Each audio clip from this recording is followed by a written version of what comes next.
이렇게 구조에 무능했던 박근혜 정부 청와대는 하지만 책임을 회피하기 위한 조작에는 무척이나 열심이었습니다.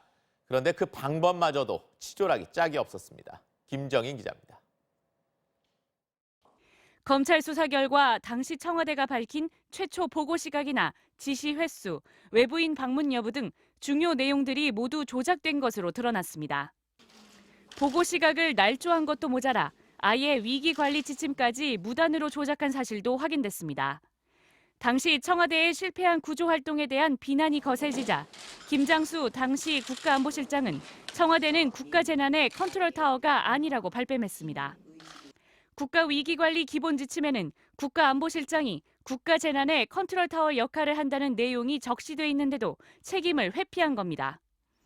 김장수 전 실장의 후임인 김관진 전 실장은 향후 이 조항이 문제가 될 것을 우려해 해당 조항을 아예 삭제했습니다.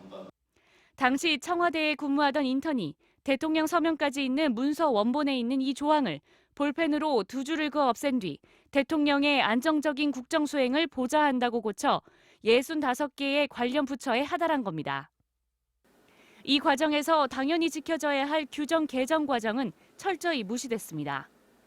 검찰은 이처럼 대통령 보고와 지시 시각을 날조하고 국가위기관리 기본지침을 무단으로 변경한 책임을 물어 김기춘 전 청와대 비서실장과 김장수, 김관진 두 전직 안보실장을 재판에 넘겼습니다.